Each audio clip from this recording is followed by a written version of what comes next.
Yeah, hello everyone, myself Maruti, welcoming you all to Ram Maruti Tutorials.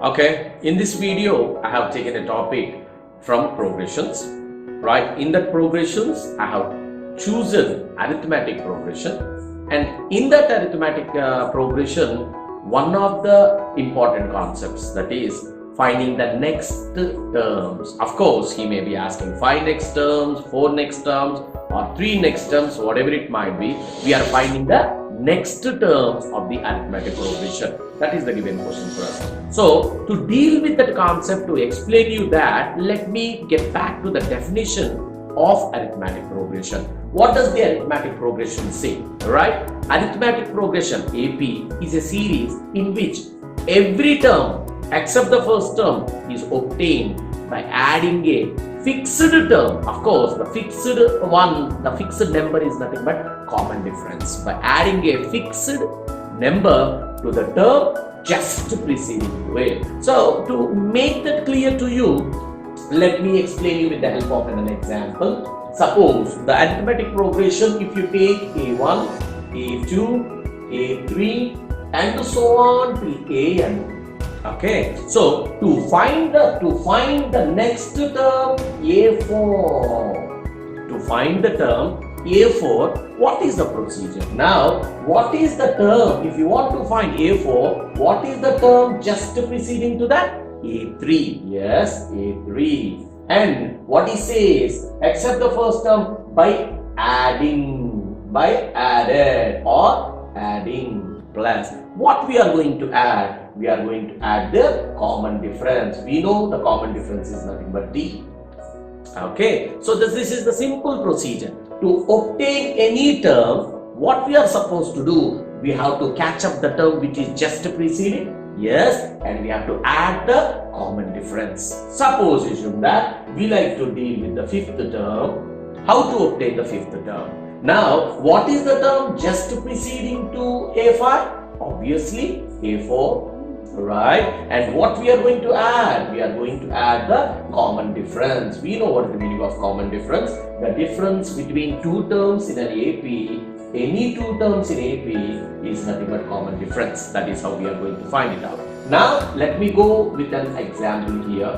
Right, suppose if you are having something like X and something like 4X and something like 7X and so on. Okay, if this is the given question given for you, and if you check it out, the common difference is nothing but 4x minus x, it's nothing but 3x, and it is also clear, and this is the first term. Okay, this is A1, yes, this is A2, and this is A3. Okay, the common difference what we got is nothing but 3x. The difference between two terms here, anywhere the difference between 3x. Now, to obtain A4, the simple logic is, as I said to you, which is the term just preceding to A4? We are trying to find out A4, which is just preceding, it's nothing but A3 added. What we are going to add? The common difference. The common difference is nothing but D. If you simplify, A3 is nothing but 7x plus the common difference is nothing but 3x.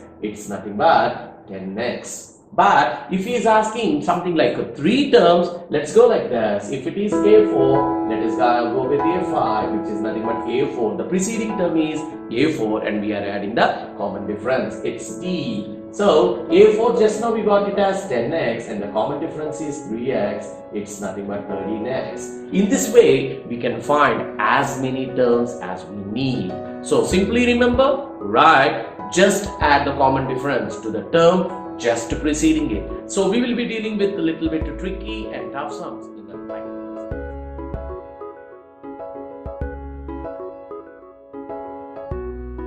Yeah, welcome back to the practical section. Now I'm going to apply the formula of what we have learned till now in the introduction section. Right. So here what does it says? Right. If you check it out the question, it clearly says which of the following are in AP? Yes, he has given a question for us and he is asking us to find is it in AP? Right. If they are in AP, find the common difference. Yes, we have to find the common difference. And as we are planning, we are supposed to find the next 3 terms. So given series is given for us and the series ready is for us. Let us consider here in this one A equals A1 equals minus 1.2 as we all know. So A2 equals minus 3.2. Okay, now let us find the common difference there. A2 minus A1. Okay, so A2 is nothing minus 3.2 minus of minus 1.2. Please remember the formula. This minus is in the formula. This minus is in the formula and this minus is in the question. You have to remember that one. So this minus, both the minus. So the next step here it goes minus 3.2 plus 1.2. The common difference we got it is as nothing but minus 2. Okay, so we got the common difference D, but it is nothing but A2 minus A1. Okay, now we need to consider A3 minus A2. Why? Because we are going to check whether it is an AP or not. That is the first condition. So we are going to find A3 minus A2, right? We are waiting for the common difference. A3 minus 5.2 minus of, right, minus 3.2, which equals minus 5.2. Now these two minus into minus, it's plus 3.2, right? If you simplify that, minus 2 is the A3 minus A2. Now let us box this and call it as equation 2, whereas this becomes equation 1. Now if we observe, right, A2 minus A1, A2 minus A1 equals A3 minus A2. So it satisfies the condition. It satisfies the condition. It satisfies the condition. Then we can say, therefore, which implies series is in AP. Series is in AP. Okay, now we got the series is in AP, but what he is asking us to find the next three terms. As we all know, this is A1, this is A2, and this is A3, and this is A4. What is needed for us now? So it's clear cut, we need A5. This is required. We need A6. This is required. And we need A7. That is required. So how to get the A5? As we all know, as we have discussed earlier, the preceding term of A5 is nothing but A4. We are supposed to add common difference to the preceding term plus D. So let us get that one now, right? Let us go for A5.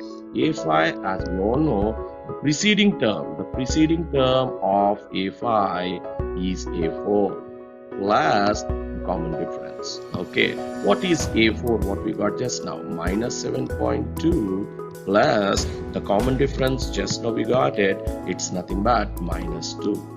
Okay, if you simplify, minus 7.2 minus 2 equals minus 9.2. That's the fifth term, right? But what are supposed to be? We need all the three terms. Let's the next term be A6. Okay, who is the preceding term to A6? If you check it out, for A6, A5 is the preceding term, A5. And what we are supposed to add? We are supposed to add the common difference. So what is A5 there? So A5, just now we got that. A5, we got it as minus 9.2. And we are adding the common difference. Common difference is 2 equals minus 11.2 straight away. Now in the same way, A7, if you check it out, minus 13.2. Okay, in this way we are finding the three terms. Next three terms. This is how we are supposed to find. So we'll get back to the one more sum which can help you out when dealing with the variable. Okay, now let us take a sum in which it is dealing with under roots and all. Here A1 is straight away equals 3. A2 we are dealing with 3 plus root 2. Now A3 we are dealing with 3 plus 2 root 2. Okay, now let us find the common difference or the required A2 minus A1. My plan is just let us keep it in the bracket. Always keep in the bracket. What is A2? A2 is nothing but 3 plus root 2 minus A1 is 3. Now let us open the bracket. Please remember, whenever we are opening the bracket, first we see the power and later on the multiple. There is no power and there is no multiple. Therefore, straight away open the bracket. Minus 3. Now straight away it gets cancelled. We got the difference. D equals A2 minus A1 equals root 2. That is what we got here. We are checking whether the series is in AP or not. Now let us consider A3 minus A2. Again, clear way or planned way, bracket minus bracket. Be cautious always. Now, A3, what is the value of A3 there? A3 is nothing but 3 plus 2 root 2 minus, right, A2. A2 is 3 plus root 2. Now let us open it. Just now I said to open a bracket, we should see the power and we should see the multiple. There is no power, no multiple. Straight away you open it. 2 root 2. Now for the next one, there is no power, but minus is multiplying inside. Therefore, minus 3 minus root 2. Now if you cancel it out, plus 3 minus 3 gets cancelled. And out of 2 root 2's, if you remove 1 root 2, we'll be getting 1 more root 2. So again, we got A3 minus A2, A3 minus A2. We got it as right root 2. Now, if you observe that from equation 1 and 2, from 1 and 2, what we can say, series is in AP, series in AP. But our question is to find the next 3 terms. So here, this is A1, A2, A3, A4, we need A5. How to find A5? Who is the preceding term to A5? It's nothing but A4. Right, to that A4, what is the rule? We have to add the common difference. That's what. Consider, right, we are dealing with A5. So how to get A5? Simply straight away, the preceding term is A4 and we are adding the common difference. So keep it in the bracket. That's the smart move. A4, what we got? 3 plus, right, okay, right, 3 plus 3 root 2 and the common difference, just now we got it as root 2. Right, the common difference, we got it as root 2. Now, it goes on like this. 3 plus 3 root 2 plus root 2, which equals 3 plus 4 root 2. We continue like this. A6, we will get it as A plus 5 root 2. Right, in the same way, A7, we will get it as 3 plus 6 root 2. This is how we are finding the next 3 terms. Right, so we go in the same way. Now let us go for the other sum, which involves roots. Right, while dealing with roots, of course, here the question is in terms of root 2. Okay, now A2 is in terms of root 8. Now let us prime factorize this. It becomes 4, again 2, again 2. Root 8 can be written as, can I write straight away like this? 2 square into 2. Yes, I'm splitting that one. Right, this and this cancels. Right, it is nothing but 2 root 2. Right, so I'm writing this as 2 root 2. The next one is A3 equals root 18. Now, let me do prime factorization for root 18. It goes 9, again 3 goes 3. Can I write root 18 as 3 square into 2? Yes. Can I split the root? Yes. We can split the root and it became 3 root 2. Now in the same way, if you check it out, root 32, it becomes, right, it is nothing but, if you check it out properly, we'll get it as 4 root 2. Okay, now a root 18, we are getting it as 3 root 2, and A4, which is nothing but root 32, we are getting it as 4 root 2. Okay, now if you see this one, the common difference here is nothing but root 2. Here also the difference is root 2. So we can say it is in AP. Straight away we can say it is in AP. Now let us find A5. A5 is not A4 plus D. Right, what is A4 we got there? A4 is nothing but 4 root 2 and we are adding 1 more root 2. It becomes 5 root 2. right? In the same way, a6 we get it as a5 plus d, which is nothing but 5 root 2 plus root 2, and it is 6 root 2. In the same way, we get 7 root 2. This is how we are finding the next three terms. So guys, this is how we are going to find the next three terms. Hope you are able to understand. We'll come back for the next video. Thank you. In this channel, I have been placing both math and science videos.